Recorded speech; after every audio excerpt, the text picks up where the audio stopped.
نفس امارہ کو نفس مطمئنہ میں کیسے تبدیل کیا جا سکتا ہے؟ آپ یہ خود نہیں کر سکتے، بلکہ یہ خود ہی اپنے وقت پر ہو جاتا ہے۔ آپ کے لیے ایک چھوٹی سی مثال ہے کہ جس لڑکے کی جوان کی منگنی ہو جائے وہ اور طرح سے سوچے گا، اور اگر زیادہ عمر کے انسان کی منگنی ہو جائے تو وہ اور طرح سے سوچے گا۔ اگر آپ کو کوئی اچھا محبوب مل گیا جو کہ نیک ہو تو آپ کا نفس امارہ وغیرہ سب غائب ہو جائیں گے، کیونکہ اس نیک محبوب کو راضی کرنے کے لیے یہ انسان خود بخود ہی نیک ہوتا جاتا ہے۔ تو دعا کریں کہ کوئی اچھی محبت مل جائے تاکہ آپ خود بخود ٹھیک ہو جائیں۔ تو دعا کریں کہ اچھا سبب مل جائے، اچھا انجام مل جائے، اچھی منزل مل جائے اور اچھا رفیق مل جائے۔ اگر اچھا رفیق مل جائے تو وہ تو آدھی منزل ہوتا ہے، اسے رفیق طریق کہتے ہیں، یعنی راستے کا ساتھی۔ اچھا ہم سفر مل جائے تو انسان نیک ہو جاتا ہے۔ اگر کسی کو اچھی بیوی مل جائے تب بھی وہ نیک ہو جاتا ہے۔ ایسا ہو سکتا ہے کہ اگر رات کو تہجد پڑھنی ہے تو وہ آپ کے لیے پانی گرم کر دے گی، مصلی تیار ملتا ہے تو آپ نماز پڑھ لیں۔ اگر وہ شخص ایک دن نماز نہیں پڑھے گا تو اس کی بیوی شرمندہ کرے گی، دوسرے دن نہیں پڑھے گا تو پھر شرمندہ کرے گی۔ اگر بیوی چاہے تو بندہ نیک ہو جائے گا، اور اگر بیوی چاہے تو بندے کو گمراہ بھی کر سکتی ہے۔ تو یہ سبب یہیں سے پیدا ہوتے ہیں اور یہیں سے آپ کو نیک بنانے والا آئے گا۔ میں یہ کہتا ہوں کہ آپ علم کتابوں سے نہ حاصل کرو بلکہ ویٹ کرو۔ آپ نے اگر نفس امارہ کو مطمئنہ بنانا ہے تو دروازے میں بیٹھ جائیں، پھر وہ آنے والا آئے گا اور خود بخود اس کو ٹھیک کر جائے گا۔ تو واقعی وہ آدمی آئے گا، نگاہ ملائے گا اور پھر آپ کا نفس جو ہے وہ نفس مطمئنہ ہو جائے گا۔ یہی وظیفے سے نہیں ہوتا کہ نفس امارہ جو ہے وہ مطمئنہ بن جائے۔ نفس ایک اتھرا گھوڑا ہے جسے کہتے ہیں کہ نفس کا گھوڑا منہ زور ہے، اور وہ آدمی جو کاریگر ہوتا ہے اس کا علم رکھتا ہے۔ اس نے گھوڑے کو ذرا تھپکی دی اور گھوڑا اسیر ہو گیا۔ اب اس میں علم کوئی نہیں ہے بلکہ اس کو یہ فن آتا ہے۔ اب یہ پتہ نہیں چلے گا کہ اس نے کیسے ٹھیک کر دیا، اس نے نگاہ سے ٹھیک کر دیا، پاس سے گزرا تو گھوڑا اسیر ہو گیا۔ اس لیے آپ یہ دعا کریں کہ آپ کو اصیل بنانے والی کوئی ذات مل جائے۔ جب کوئی ایسا بندہ مل جائے تو نفس امارہ ختم ہو جاتا ہے، خود بخود نمازیں شروع ہو جائیں گی، مصلی بچھنا شروع ہو جائے گا۔ اگر کوئی شخص گھر بیٹھا ہو اور اس کو کسی نے VCR کی فلمیں تحفے میں لا کر دی تو وہ تو آپ کے حالات خراب کر دے گا، اور اگر تحفہ لانے والا مصلی لایا، تسبیح لایا، ایک اور آدمی بلکہ 2-3 آدمی تسبیح اور مصلی لے آئے تو آپ کو شرمندگی سے نماز پڑھنی پڑ جائے گی۔ ایسا کرتے کرتے انسان نیک ہو جاتا ہے۔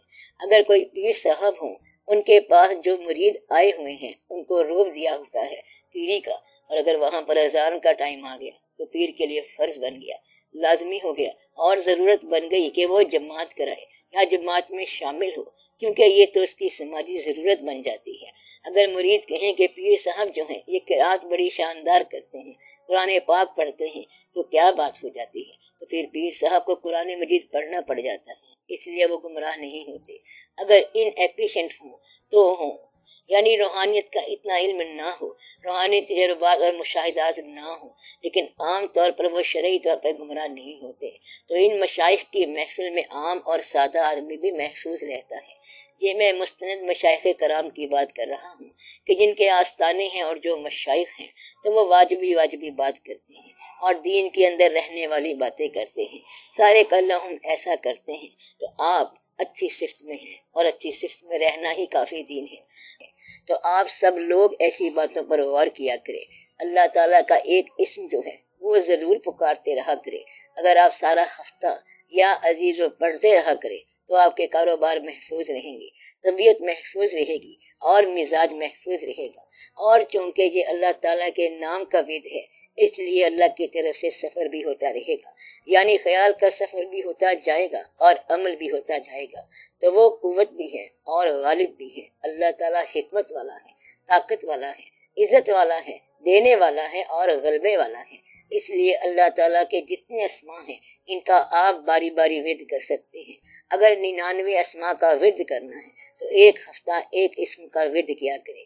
یہ کل 99 ہفتے کی بات ہے، تو ایک ہفتہ ایک اسم کا ورد جاری رکھو اور دوسرے ہفتے دوسرا نام، تو پھر آپ اسماء باری تعالیٰ کے قاری بن جائیں گے۔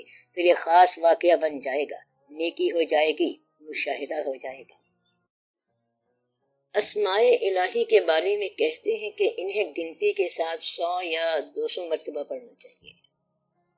آپ بغیر گنتی کے پڑھیں، ہمہ حال پڑھیں۔ اللہ کے نام اسماء ربانی ہر حال میں پڑھے جا سکتے ہیں۔ حضور پاک صلی اللہ علیہ وسلم کے اسماء کی بات بعد میں بتاؤں گا، وہ اور حساب ہے۔ جب انسان دنیا کی باریکیوں میں اور دنیا کی پیچیدگیوں میں انوالو ہو جائے، گر جائے، تو اس میں سے اپنے آپ کو نکالے۔ وہاں پر اس کے کولاپس ہونے کا ڈر ہوتا ہے، تو وہاں پر اللہ تعالیٰ کو مدد کے لیے پکارو۔ ایک آدمی نے مجھ سے کہا کہ میں آئندہ تو حرام کا، رشوت کا پیسہ نہیں لوں گا، لیکن یہ جو اس پیسے سے میں نے دکان بنا لی ہے، اس کا کیا کروں؟ اس میں کچھ پیسے میرے اپنے بھی ہیں۔ میں نے پوچھا رشوت کے پیسے کتنے تھے؟ اس نے وہ پیسے بتائے، تو میں نے کہا اتنے پیسے تم اللہ تعالیٰ کو دے دو۔ کہتے ہیں سمجھ نہیں آتی، دینا بڑا مشکل ہے۔ اسے بتایا کہ اللہ تعالیٰ سے وعدہ کرو کہ یا رب العالمین میں آئندہ رشوت کا کوئی پیسہ نہیں لوں گا۔ میں نے کہا جس پوسٹ پہ تو ہے یہ پوسٹ بدل لے اور اس دکان کا ایک شعبہ، ایک حصہ کسی غریب بیوہ کی مدد کے لیے وقف کر لے۔ اس نے یہ کر لیا، اور پھر اس کو اس مدد کا اتنا لطف آیا کہ اب اس کی بہت سی دکانیں ہیں اور کتنے ہی لوگوں کی مدد کرتا ہے۔ کہنے لگا میں نے 2 دکانیں مدد کے لیے ریزرو کر دی ہیں، تو اگر نیت ٹھیک ہو جائے تو غلط سٹرکچر بھی سارے کا سارا ٹھیک ہو جاتا ہے۔ مثلا اگر آج آپ کو بات سمجھ آتی ہے تو آپ کہہ سکتے ہیں کہ اس کا میں کیا کروں جو پہلے کر چکا ہوں، تو اسے آج سے ٹھیک کرو تو وہ سارا درست ہو جائے گا۔ یہ اللہ تعالیٰ جو ہے وہ منوانے والا ہے، اور ماننا بھی بڑی بات ہے۔ تو یہ رونقیں بھی اللہ نے پیدا کی ہیں، وہ کہیں انگریزی پیدا کرتا ہے، کہیں اردو پیدا کرتا ہے، یہ سارے اللہ تعالیٰ کے جلوے ہیں۔ آپ اللہ سے رجوع رکھو تو آپ کے اس کام کی اصلاح بھی وہی کرائے گا، یعنی جو غلطیاں ہو چکی ہیں۔ صرف مخلص ہونے والی بات ہے۔ اللہ تعالیٰ ہر دور کی جدت کے ساتھ ساتھ ہے۔ اللہ تعالیٰ یہ نہیں کہتا کہ تم غریب ہو جاؤ، پرانے زمانے کے ہو جاؤ، نئے دور تو وہ خود آپ ہی پیدا کرتا ہے۔ کل یوم ہو فی شان، تو وہ اتنی خوبصورتی والا اللہ ہے، پہاڑوں والا، پھولوں والا، کلیوں والا اور تتلیوں والا۔ سورج کا نکلنا اور ڈوبنا اتنا خوبصورت ہے کہ آج تک اس کے مناظر ختم نہیں ہوئے۔ سورج نکلنے کا منظر اگر کروڑ دفعہ ریکارڈ کریں تو ہر دفعہ نیا ہوگا، اور ڈوبنے کا منظر بھی نیا ہوگا۔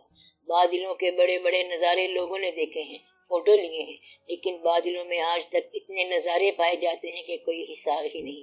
اور اس نے آسمانوں میں قوس و قزح کے رنگ ڈال دیے، یہ کمال کی بات ہے۔ تو جو کچھ آپ کے پاس حسن ہے وہ آسمان سے نازل ہوا۔ The sky gives beauty to earth۔ آسمان جو ہے زمین کو حسن دیتا ہے، بیوٹی آسمان سے آتی ہے، اور عبادت زمین سے اوپر کی طرف جائے گی۔ آپ عبادت کرتے جائیں اور رونق لگاتے جائیں۔ آسمان آپ کا اپنا ہی ہے، ڈرنے والی کوئی بات نہیں ہے۔ سورج جو آپ کو روشنی دے رہا ہے تو آپ روشنی کا کچھ نہ کچھ تو فائدہ اٹھائیں، اور یہ یاد رکھنا ہے کہ آپ کے پاس وقت تھوڑا ہے، ہر چیز یہاں کی فانی ہے، اور میلہ 2 دن کا ہے، اور یہ جو 2 دن کا میلہ ہے اس کے بعد سب کچھ ختم ہو جائے گا۔ پھر آدمی اکیلا ہی اکیلا ہے، اور اس 2 دن میں سے 1.5 دن گزر بھی گیا ہے۔ اب آپ اس میں خدا کی طرف رجوع کر لیں، خدا کے لیے خدا کا سفر شروع کر دو، اپنے آپ کو اور اپنی تنہائی کو محفوظ کر لو، کیونکہ جب آپ کا آخری وقت آنا ہے تو آپ نے تنہا رہنا ہے، اور پھر آپ ہوں گے اور آپ کی تنہائی ہوگی، حساب کتاب ہوگا، کوئی آدمی ساتھ نہیں ہوگا، قبر ہوگی، تاریکی ہوگی، اور خدا جانے کیا کیا ہوگا۔ تو اس لیے اس وقت سے پہلے بہت کچھ کر لو، اور آج توبہ تو ضرور ہی کر لو کہ یا اللہ تو ہمارے گناہ معاف فرما دے، یا اللہ ہمیں اپنی طرف راستہ دے، اپنی منزل دکھا، اپنے محبوبوں کا راستہ دکھا، اپنا راستہ دکھا، ہم سے برائیاں دور فرما، ہمارے اندر جو آلائشیں ہیں ان کو دور فرما یا رب العالمین، آمین یا رب العالمین۔ اور ہمیں تو اپنا بنا لے، بلکہ ہمارا بھی تو آپ ہی بن جا، تو خود ہی ہمیں دین پہ لگا دے، اور خود ہی ہمیں رزلٹ دے دے، خود ہی بلا لے اپنی راہ پر، اور خود ہی سنبھال لے، تو خود ہی سارے کام کر دے۔ تو نے خود ہی ہمیں اسلام کے اندر داخل کیا، خود ہی مسلمان بنایا، خود ہی تو نے حضور پاک صلی اللہ علیہ وآلہ وسلم کو بھیجا، تو خود ہی ہمیں منزل عطا فرما۔ تو یہ سارا کام اس نے خود ہی کرنا ہے۔ آپ استغفار کرتے جائیں اور شکر کرتے جائیں، اور کہیں کہ جو ہم سے غلطیاں ہو گئی ہیں اس سے ہم توبہ کرتے جا رہے ہیں، اور یا اللہ تم مہربان ہے، ہم تیرے مہربان ہونے کا شکریہ ادا کرتے ہیں۔